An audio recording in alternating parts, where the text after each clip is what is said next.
Parfaitement, parce que je pense qu'aujourd'hui, le secteur privé marocain, les entreprises marocaines... Alors, personnellement, je pense que cette rencontre nous permet non seulement de voir un peu ce qui se passe de manière régionale, quel est le flux de business, et ça nous permet aussi de pouvoir rencontrer des futurs partenaires et des futurs candidats.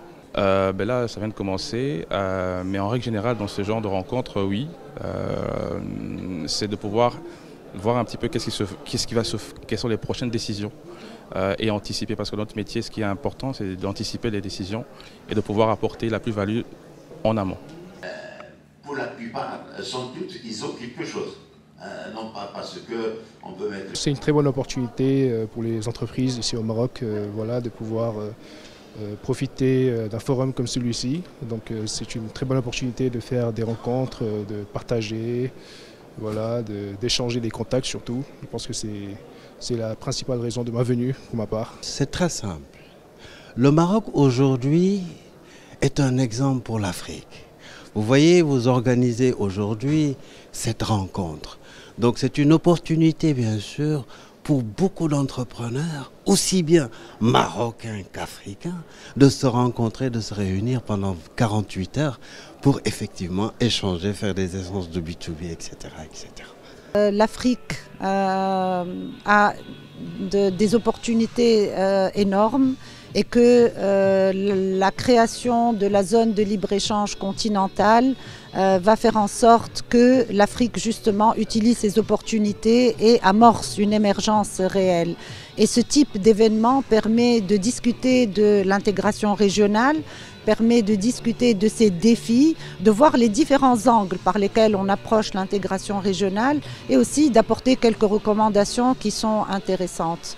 Alors pour la Banque africaine de développement, l'intégration régionale fait partie de sa vision stratégique des top 5. C'est un point axial dans sa stratégie et sa vision. Et nous avons investi jusqu'à présent 15 milliards de dollars, notamment dans les infrastructures régionales, que ce soit les routes et autoroutes. Nous avons construit ou aidé, appuyé la construction de 1000 km d'autoroutes liant les différents pays africains, mais aussi l'intégration énergétique à travers le transport de l'électricité, mais aussi la production d'électricité à travers que ce soit les barrages ou l'énergie renouvelable, et aussi les ports, les aéroports et le commerce. Le commerce est un élément important.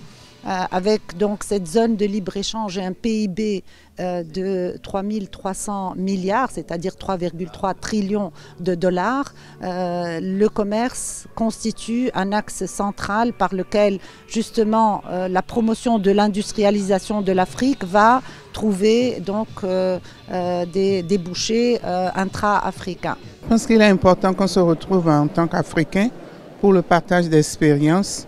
Moi, je suis du domaine de la santé, ancien ministre de la Santé du Bénin, et je pense qu'aujourd'hui, nous sommes là pour voir les innovations dans le secteur de la santé, notamment la e-learning et la télémédecine, tout ce que cela peut apporter en termes d'accessibilité aux soins et également en termes de formation du personnel de la santé.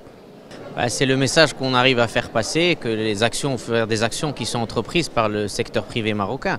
Le secteur marocain, le privé marocain s'est développé sur les 20 dernières années d'une manière structurante et structurelle sur le continent. Nous avons investi sur les 20 dernières années, nous avons fait le choix de l'investissement et non de l'exportation, c'est-à-dire que nous avons fait le choix de l'intégration et d'être inclusif dans notre démarche. Et il est important de le rappeler. Le Maroc aussi, il fallait rappeler que le Maroc dispose des infrastructures les plus importantes. Nous avons la connectivité portuaire qu'il faut, aéroportuaire, routière. Il faut peut-être voir le Maroc non seulement comme une porte d'entrée vers l'Afrique, mais aussi comme une station d'investissement où il fait bon d'investir. Nous disposons du meilleur climat d'affaires, nous disposons d'un arsenal législatif qui protège les investisseurs, un environnement stable politique économique stable, je pense, nous avons une économie qui est très ouverte, donc je pense qu'il était important de le rappeler aux yeux des investisseurs pour que cette vision du Maroc qui soit uniquement figée sur son expérience africaine soit aussi déployée sur le sol marocain.